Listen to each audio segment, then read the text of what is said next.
Abu Bakar radhiyallahu anhu bertanya kepada bujangnya tentang usaha bujang itu tatkala meragukan beliau dari hal keadaannya. Umar radhiyallahu anhu menanyakan kepada orang yang menyuguhkan kepadanya susu dari unta zakat karena meragukannya dan menakjubkannya tentang rasanya. Dan belum pernah dialaminya yang demikian tiap-tiap kali ia meminum susu. Inilah sebab-sebab keraguan, dan tiap-tiap orang yang memperoleh jamuan pada orang yang tidak dikenal, maka tidaklah ia berbuat maksiat dengan memperkenankannya tanpa pemeriksaan. Bahkan kalau ia melihat pada rumah orang itu kebagusan yang berlebih-lebihan dan harta yang banyak, maka tidaklah boleh ia mengatakan, yang halal itu adalah amat sulit dan ini adalah banyak. Maka dari manakah dikumpulkan ini dari yang halal? Tetapi orang itu sendiri mungkin mewarisi harta atau berusaha, maka dengan sendirinya ia berhak memperoleh baik sangkaan orang kepadanya. Dan aku menambahkan lagi kepada ini dengan mengatakan bahwa tidaklah boleh ia menanyakannya. Tetapi kalau ia berlaku menjaga diri, maka janganlah dimasukkannya ke dalam rongganya, kecuali apa yang diketahuinya dari mana asalnya. Maka itu adalah lebih baik.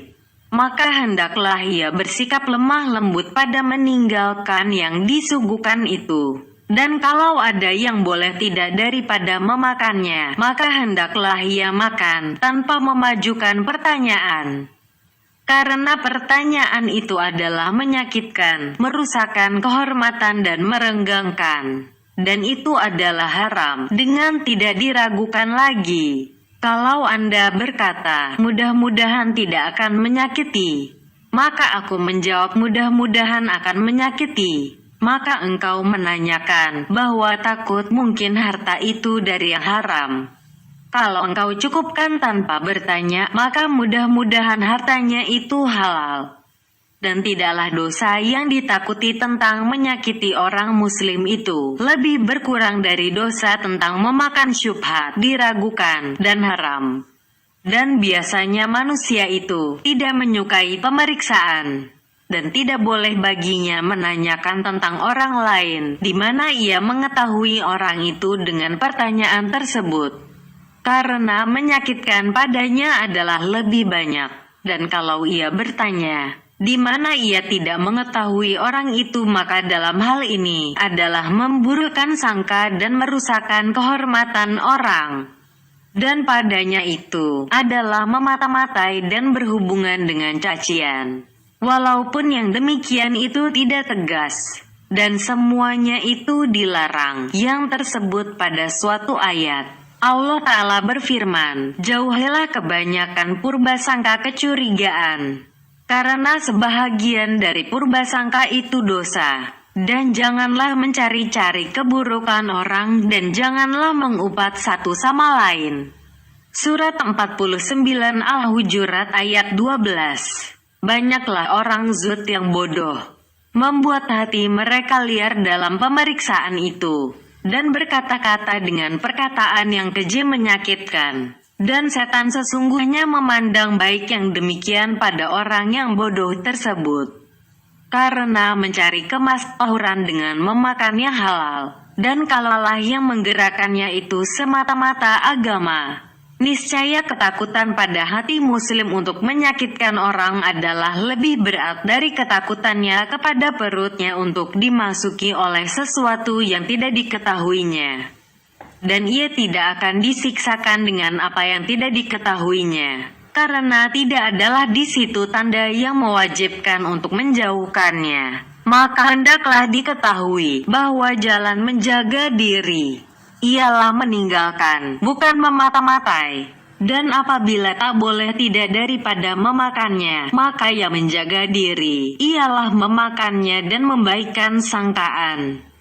Ini adalah yang disukai para sahabat radhiyallahu anhu. Dan barang siapa melebihkan menjaga dirinya daripada para sahabat itu, maka adalah ia sesat yang berbuat bid'ah yang diada-adakan. Dan bukanlah ia orang yang mengikuti maka tidaklah seseorang akan sampai sepanjang seseorang dari sahabat dan tidaklah setengah daripadanya. Walaupun dibelanjakannya semua apa yang ada di dalam bumi. Betapa tidak, sesungguhnya Rasulullah Shallallahu Alaihi Wasallam telah memakan makanan Burairah. Lalu orang mengatakan kepada Nabi Shallallahu Alaihi Wasallam bahwa makanan itu sedekah. Lalu Nabi Shallallahu Alaihi Wasallam menjawab, makanan itu bagi Burairah sedekah dan bagi kami hadiah. Dan Nabi Shallallahu Alaihi Wasallam tidak menanyakan terhadap yang disedekahkan. Dan adalah yang bersedekah itu tidak dikenal oleh Nabi Shallallahu Alaihi Wasallam. Dan beliau tidak menolak memakannya. Keadaan kedua adalah pemilik harta itu diragukan. Disebabkan sesuatu keterangan yang mendatangkan keraguan. Maka marilah kami sebutkan bentuk keraguan, kemudian hukumnya. Adapun bentuk keraguan, ialah ditunjukkan kepada haram apa yang ada pada tangannya oleh sesuatu petunjuk. Ada kalanya dari bentuknya atau dari pakaian dan kainnya atau dari perbuatan dan perkataannya. Adapun bentuk, yaitu ia berbentuk orang Turki, orang-orang Baduy, orang-orang yang terkenal dengan kezaliman dan penyamun. Dan ia orang yang panjang kumis, rambutnya terbelah di kepalanya, seperti kebiasaan orang-orang yang berbudi rusak. Adapun kain, maka dipakainya baju panjang, peci dan pakaian orang-orang zalim dan rusak dari tentara dan lainnya. Adapun perbuatan dan perkataan, maka yaitu dipersaksikan daripadanya tampil mengerjakan apa yang tidak halal. Maka sesungguhnya yang demikian itu menunjukkan bahwa ia juga bermudah-mudah tentang harta dan mengambil apa yang tidak halal. Maka inilah tempat-tempat yang meragukan. Apabila bermaksud membeli sesuatu dari barang yang seperti ini atau mengambil daripadanya sebagai hadiah atau memperkenankan panggilannya pada sesuatu perjamuan. Sedang orang itu adalah orang asing yang tidak dikenal, niscaya tidaklah jelas baginya dari orang itu, selain dari tanda-tanda tersebut. Maka mungkinlah untuk dikatakan bahwa tangan, karena ia memegang barang tersebut menunjukkan kepada milik. Dan keterangan yang semacam ini adalah lemah.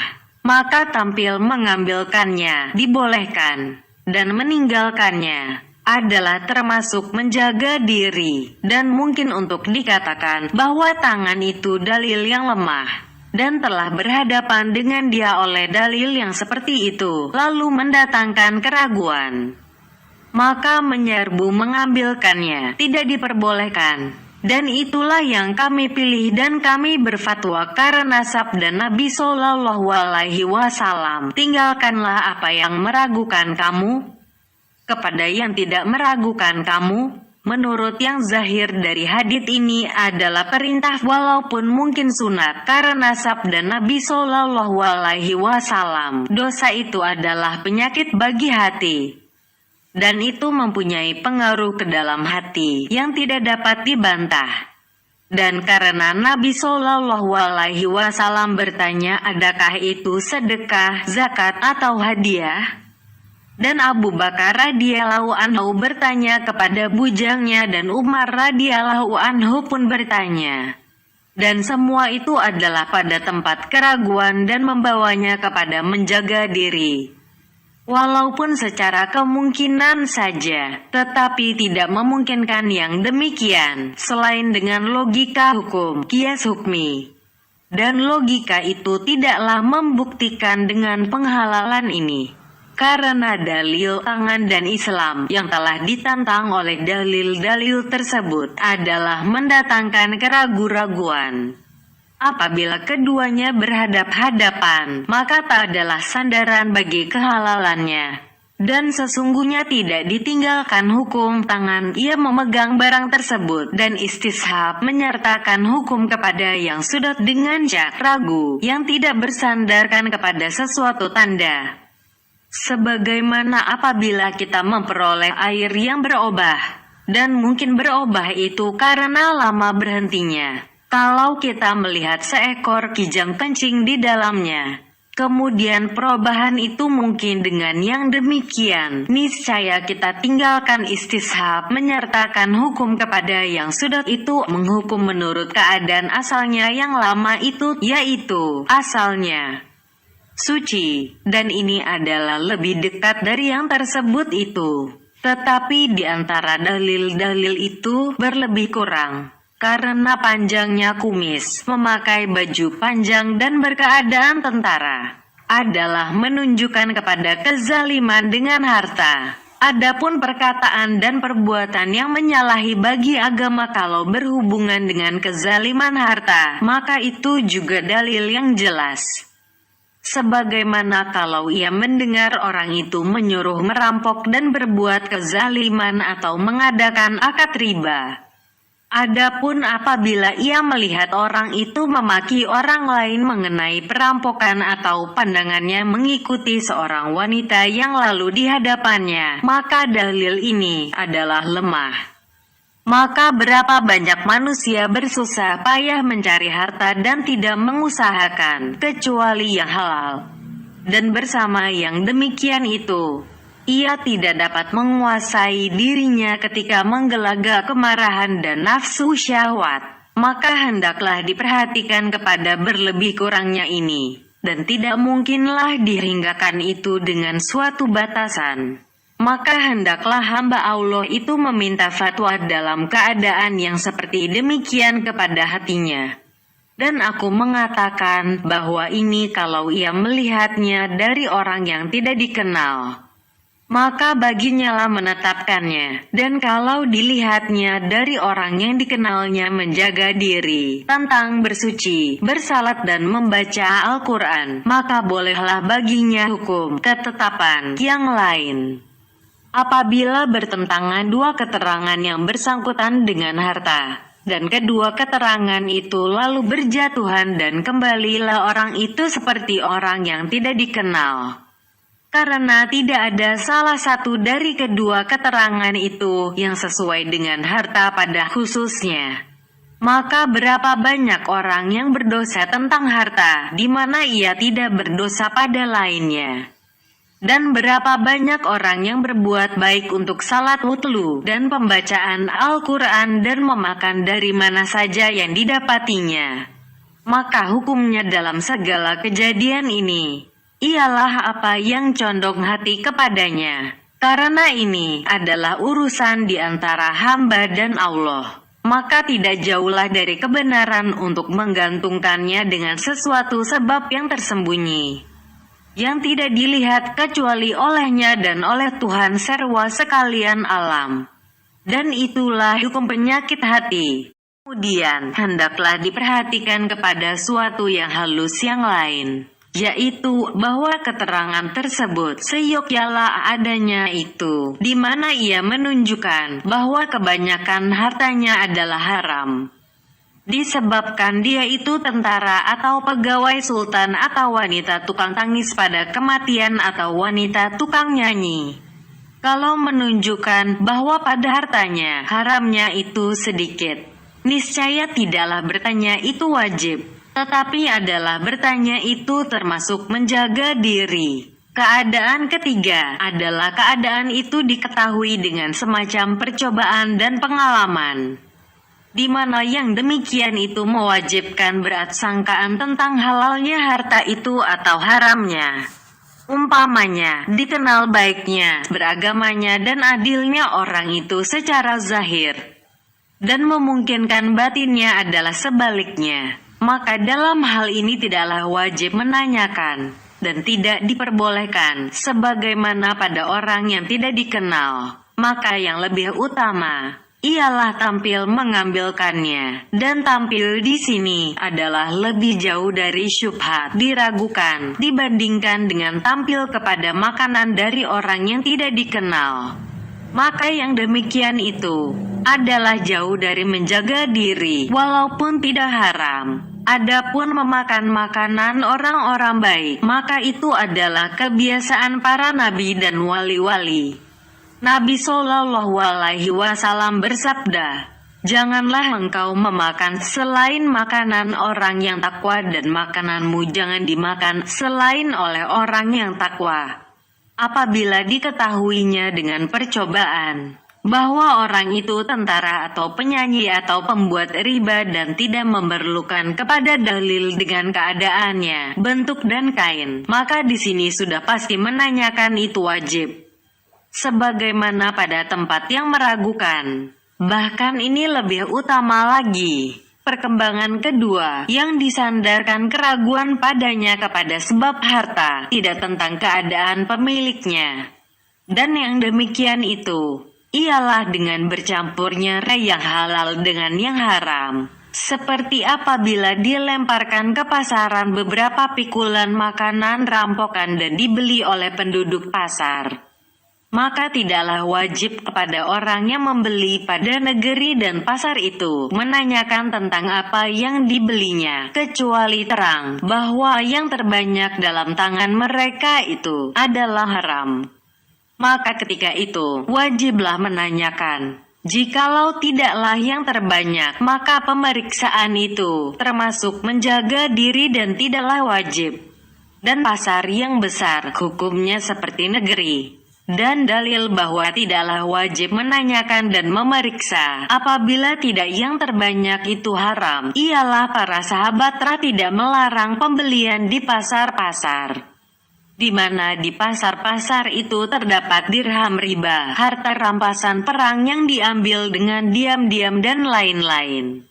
Dan para sahabat itu tidak menanyakan pada tiap-tiap akad. Hanya pertanyaan itu dinukilkan dari seorang-seorang dari mereka, secara jarang sekali dalam sebahagian hal keadaan, yaitu tempat yang meragukan terhadap orang-orang yang tertentu itu sendiri. Dan begitu pula, mereka mengambil harta rampasan dari orang-orang kafir yang telah memerangi kaum muslimin. Dan kadang-kadang orang-orang kafir itu telah mengambil harta kaum muslimin. Dan mungkin dalam harta rampasan itu ada sesuatu daripada apa yang diambil mereka dari kaum muslimin.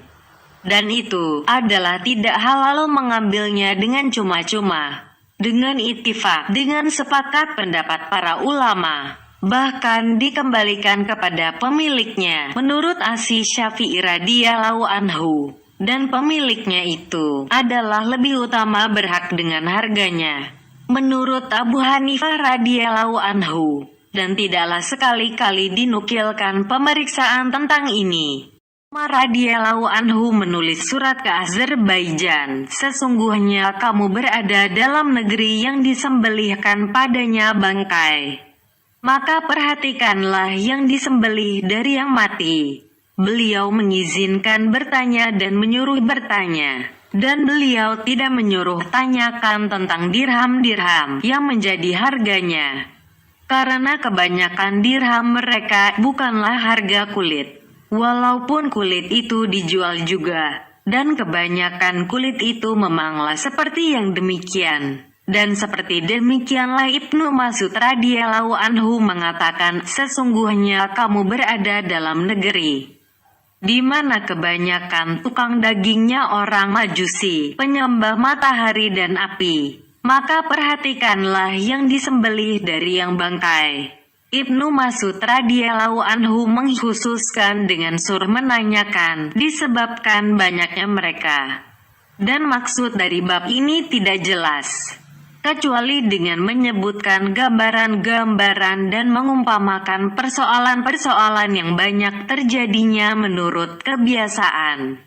Maka di bawah ini, kami berikan contoh-contoh persoalan-persoalan masalah itu, suatu masalah seorang tertentu, di mana hartanya bercampur dengan yang haram, umpamanya hartanya itu dijualkan di kedai makanan rampokan atau harta yang dirampas. Dan seumpama dia itu kadli, hakim, atau kepala atau pekerja atau ahli fakih yang selalu pergi kepada sultan yang zalim, di mana ia juga mempunyai harta warisan dan menjadi kepala sesuatu daerah atau perniagaan. atau seorang saudagar yang mengadakan muamalah perniagaan secara sah dan juga mengerjakan riba, maka jikalau adalah yang terbanyak dari hartanya itu haram, niscaya tidak boleh memakan dari jamuannya, tidak boleh menerima hadiah dan sedekahnya kecuali sesudah diperiksa. Maka jikalau telah terang bahwa yang diambil dari segi yang halal, maka yang demikian itu sudah jelas. Dan kalau tidak, niscaya ditinggalkan. Dan kalau ada yang haram itu sedikit dan diambil itu meragukan, maka ini menjadi tempat perhatian. Karena berada pada suatu tingkat di antara dua tingkat. Karena telah kita tetapkan bahwa kalau serupalah hewan sembelihan dengan 10 bangkai umpamanya, niscaya wajiblah dijauhkan semuanya. Dan ini menyerupai yang itu dari segi di mana harta dari orang seorang adalah seperti jumlah yang terbatas. Lebih-lebih apabila banyaknya harta itu tidak seperti sultan, dan menyalahi dari itu. Dari segi karena bangkai itu diketahui adanya sekarang dengan yakin, dan yang haram yang mencampuri hartanya mungkin telah keluar dari tangannya, dari kepunyaannya, dan tidak ada lagi sekarang padanya. Dan kalau harta itu sedikit dan diketahui dengan pasti bahwa yang haram itu ada sekarang, maka ini dan masalah percampuran bangkai itu satu. Dan kalau banyaklah harta dan mungkin yang haram itu tidak ada sekarang, maka ini adalah lebih ringan dari itu. Dan menyerupakan dari segi campuran dengan yang tidak terbatas, seperti di pasar-pasar dan di kampung-kampung. Tetapi lebih berat dari itu, karena tertentunya dengan orang seorang. Dan tidak diragukan bahwa menyerbu mengambilkannya adalah jauh sekali dari menjaga diri. Tetapi memandang dia itu fasik adalah berlawanan bagi keadilan. Dan ini juga dari segi yang dinukilkan adalah tidak jelas.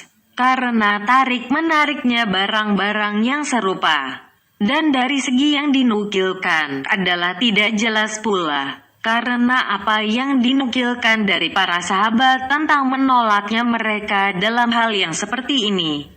Dan begitu pula dari para tabi'in. Yang mungkin dipertanggungkan kepada menjaga diri, dan tidak diperoleh padanya nas dalil yang tegas tentang pengharamannya. Dan apa yang dinukilkan tentang tampil memakan, seperti makannya Abu Hurairah akan makananmu, wiyah umpamanya, jika diumpamakan pada jumlah yang ada dalam tangannya itu haram, maka yang demikian juga mungkin adanya tampil memakan itu. Sesudah pemeriksaan, dan ternyata bahwa yang dimakannya itu adalah dari segi yang mubah diperbolehkan, maka segala perbuatan tentang ini adalah berdalilkan yang lemah. Dan mazhab-mazhab dari para ulama mutaakhirin, ulama-ulama yang terakhir sesudah abad keempat adalah berbeda-beda. Sehingga sebahagian mereka mengatakan, jikalau diberikan kepadaku oleh sultan sesuatu, niscaya aku mengambilkannya. Dan ditolak pembolehan itu mengenai barang, apabila adalah yang terbanyak juga yang haram. Manakala barang yang diambil itu tidak dikenal dan mungkin dia itu halal. Dan diambil dalil dengan sebahagian salaf itu mengambil harta-harta pemberian sultan. Sebagaimana akan datang nanti pada bab penjelasan harta sultan-sultan. Apabila adalah yang haram itu tersedikit dan mungkin tidak ada lagi sekarang, niscaya tidaklah memakannya itu haram. Dan kalau diyakini adanya sekarang seperti pada masalah serupa hewan sembelihan dengan bangkai, maka ini termasuk apa yang aku tidak tahu apa yang akan aku katakan. Dan yaitu termasuk syubhat-syubhat diragukan yang mengherankan orang yang berfatwa mufti. Karena meragukan antara syubhat diragukan yang terbatas dan yang tidak terbatas. Dan wanita susuan apabila serupa dengan 10 wanita lain di suatu kampung, niscaya wajiblah menjauhkan perkawinan. dan kalau itu di suatu negeri yang berpenduduk 10.000, niscaya tidaklah wajib menjauhkan perkawinan. Dan di antara yang dua itu, terdapat bilangan-bilangan. Jikalau aku tanyakan tentang itu, niscaya tidaklah aku ketahui apa yang akan aku katakan. Dan para ulama telah menghentikan dahulu mengenai beberapa masalah yang lebih terang dari ini. Karena ditanyakan Ahmad bin Hanbal radhiyallahu anhu tentang seorang laki-laki yang menembak dengan panah binatang buruan, lalu terjatuh ke dalam milik orang lain. Maka adakah binatang buruan tersebut kepunyaan si penembak atau si pemilik tanah tempat jatuh binatang buruan itu? Maka Imam Ahmad radhiyallahu anhu menjawab, aku tidak tahu, la adri. Kemudian ditanyakan lagi beliau beberapa kali, maka beliau selalu menjawab, aku tidak tahu. Dan banyaklah yang demikian kami ceritakan dari ulama salaf pada kitab ilmu. Maka hendaklah mufti memutuskan kelobaannya untuk mengetahui hukum tersebut pada segala rupa persoalannya. Ibnul Mubarak bertanya kepada temannya dari Basrah tentang perniagaannya dengan orang-orang yang berdagang dengan sultan-sultan. Maka teman itu menjawab, jika orang-orang itu tiada berdagang selain dengan sultan, maka janganlah engkau berdagang dengan mereka. Dan jika mereka berdagang dengan sultan dan lainnya, maka berdaganglah dengan mereka. Dan ini menunjukkan kepada berlapang dada, musamahah mengenai yang sedikit, dan mungkin juga berlapang dada pada yang banyak. Kesimpulannya, tidaklah dinukilkan dari para sahabat bahwa mereka itu meninggalkan secara keseluruhan akan perniagaan dengan tukang daging, tukang roti dan saudagar, karena ia melakukan suatu akad yang batal atau karena sekali berdagang dengan sultan. Dan taksirannya demikian itu mengenai tadi akan diterangkan kemudian.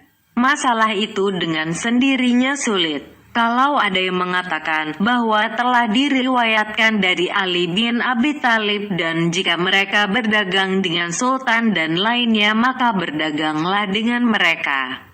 Dan ini menunjukkan kepada berlapang dada, musamahah mengenai yang sedikit, dan mungkin juga berlapang dada pada yang banyak.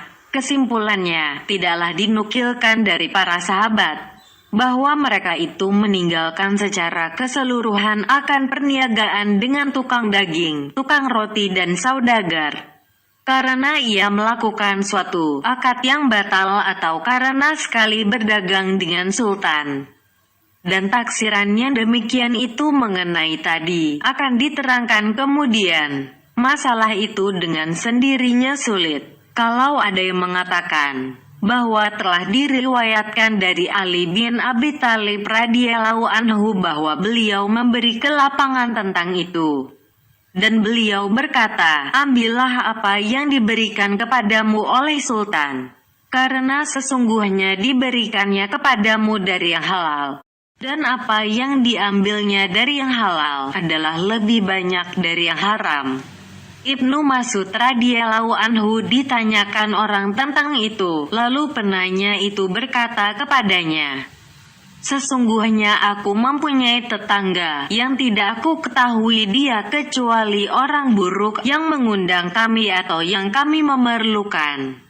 Lalu kami meminta pinjam padanya. Maka Ibnu Mas'ud menjawab, apabila ia mengundang kamu, maka perkenankanlah. Dan apabila kamu memerlukan, maka pinjamkanlah padanya. Karena sesungguhnya kamu mempunyai kepuasan dan atasnya lah tempat dosa.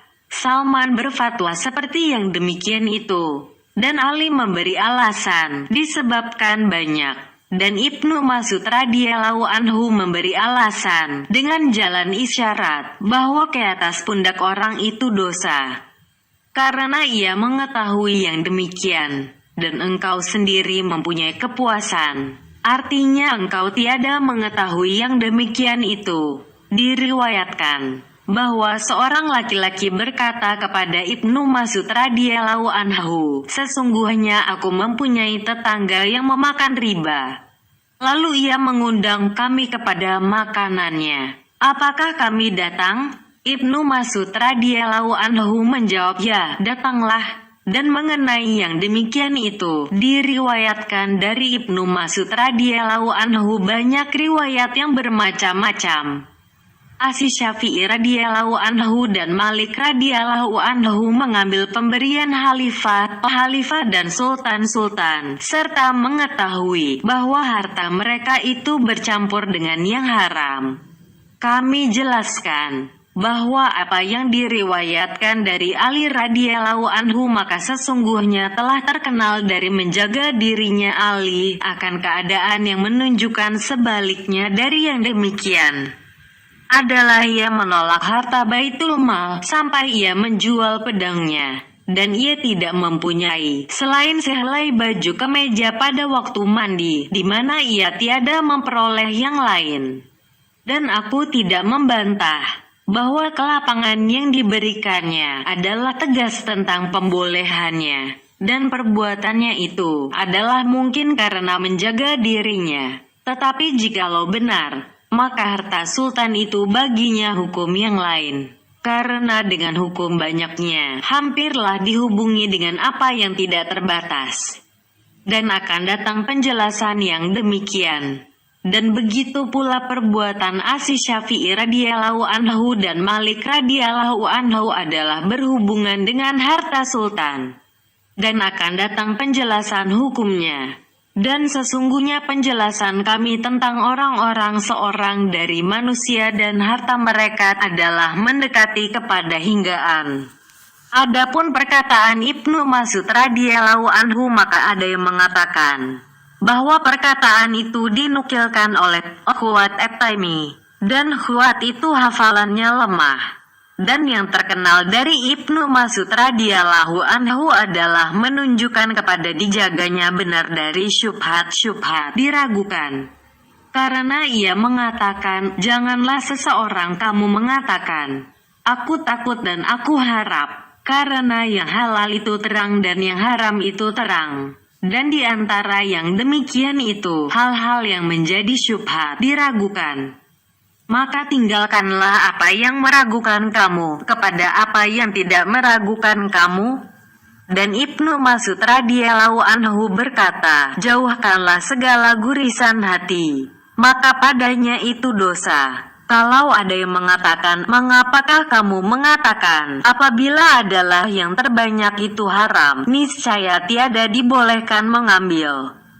Sedang yang diambil itu tak ada padanya tanda yang menunjukkan kepada pengharamannya secara khusus. Sedang tangan adalah tanda milik. Sehingga siapa yang mencuri harta orang yang seperti itu, niscaya dipotong tangannya, dan banyak itu mewajibkan sangkaan yang terlepas yang tiada berhubungan dengan benda itu sendiri. Maka hendaklah sangkaan itu, seperti kerasnya sangkaan pada debu jalan raya, dan kerasnya sangkaan pada percampuran dengan tidak teratas apabila adalah yang terbanyak itu, ialah yang haram.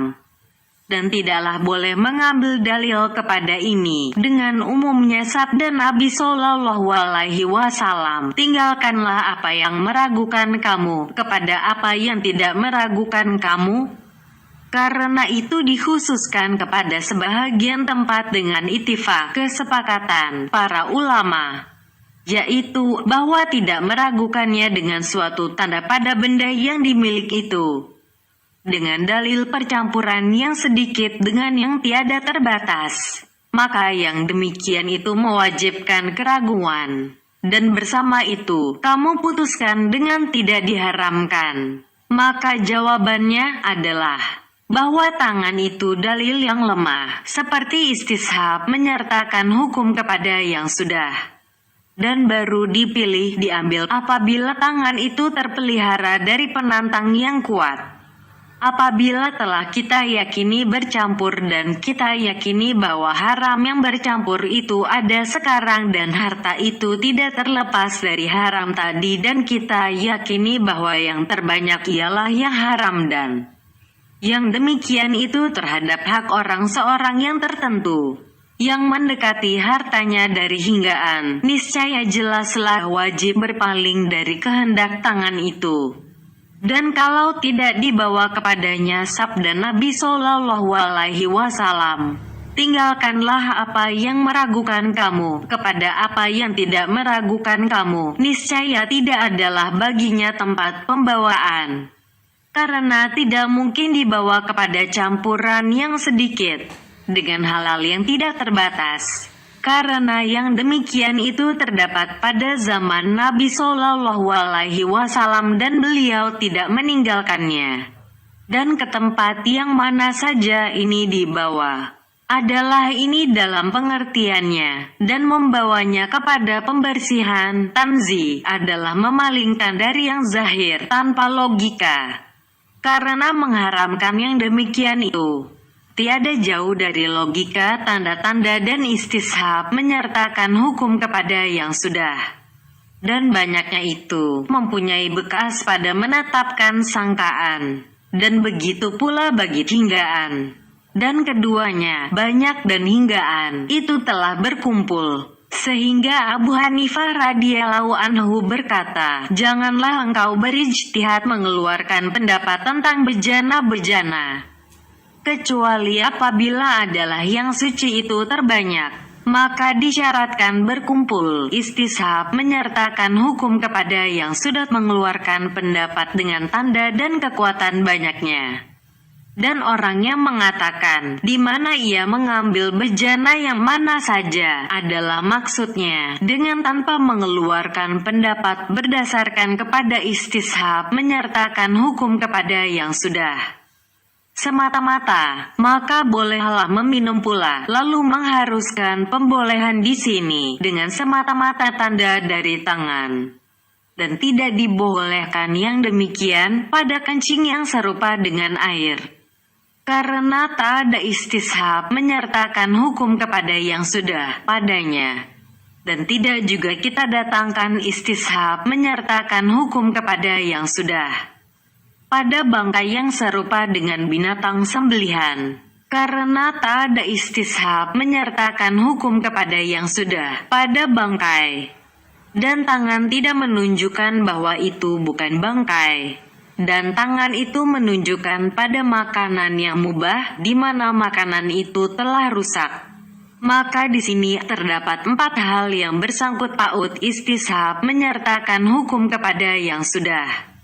Sedikit pada yang bercampur atau banyak, terbatas atau meluas pada yang bercampur, dan tanda khusus pada benda itu sendiri yang bersangkutan mengeluarkan pendapat padanya. Maka siapa yang lalai dari kumpulan yang 4 ini, kadang-kadang ia tersalah. Lalu ia menyerupakan sebahagian masalah dengan yang tiada menyerupainya. Maka hasillah dari apa yang telah kami sebutkan dahulu, bahwa yang bercampur pada milik orang seorang ada kalanya yang haram itu terbanyak atau tersedikit. Dan masing-masingnya ada kalanya diketahui dengan yakin atau dengan sangkaan, dan tanpa tanda atau dengan dugaan. Maka menanyakan adalah wajib pada 2 tempat, yaitu adalah yang haram itu terbanyak dengan yakin atau zan. Seperti jikalau ia melihat orang Turki yang tidak dikenal, yang mungkin semua hartanya adalah dari rampasan perang. Dan kalau adalah yang tersedikit itu diketahui dengan yakin, maka itu adalah tempat menghentikan persoalan tawakuf.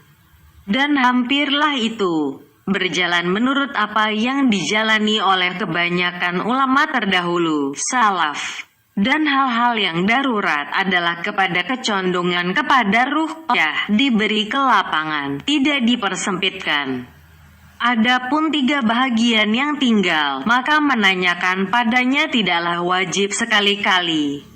Suatu masalah, apabila datang makanan dari seseorang manusia yang diketahui bahwa telah masuk dalam tangannya barang yang haram dari perputaran yang ada, yang telah diambilnya atau dari segi lain dan tidak diketahui apakah yang haram itu masih ada sampai sekarang atau tidak ada lagi, maka bagi orang yang menerima makanan tersebut boleh memakannya. dan tidaklah harus ia memeriksa. Dan sesungguhnya pemeriksaan pada makanan tersebut adalah termasuk menjaga diri.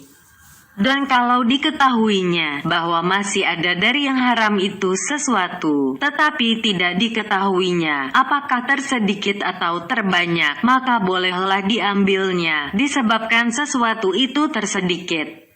Dan telah diterangkan bahwa keadaan yang tersedikit itu adalah menyulitkan. Dan ini mendekati kepada yang demikian itu suatu masalah. Apabila ada dalam tangan pengurus harta sosial atau wakaf atau wasiat dua macam harta, di mana ia berhak salah satu dari keduanya dan ia tidak berhak yang satu lagi karena yang satu lagi itu bukanlah dari harta yang diterangkan tadi, maka bolehkah ia mengambil apa yang diserahkan kepadanya oleh yang empunya wakaf? Di situ harus diperhatikan.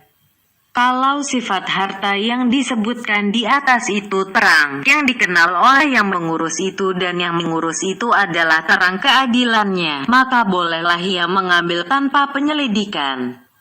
Karena sangkaan dengan yang mengurus bahwa pengurus itu tidak menyerahkan kepadanya apa yang diserahkannya kecuali dari harta yang bermustahak yang layak dimiliki ia padanya.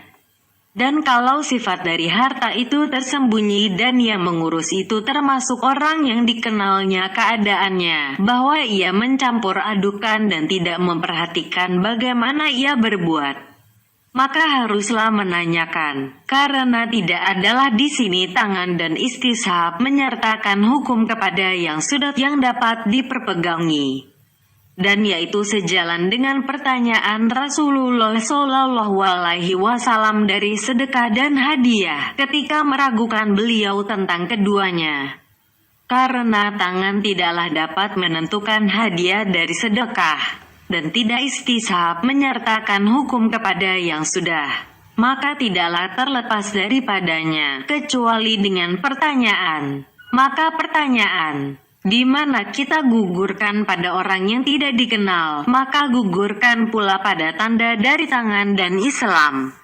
Sehingga, jikalau tidak diketahui bahwa orang itu muslim dan bermaksud mengambil dari tangannya daging dari hewan sembelihannya dan mungkin dia itu orang Majusi, niscaya tidak dibolehkan mengambil selama belum dikenal bahwa dia itu muslim, karena tangan tidak menunjukkan pada bangkai, dan tidak pula bentuk menunjukkan kepada Islam, kecuali apabila kebanyakan penduduk negeri itu orang muslimin.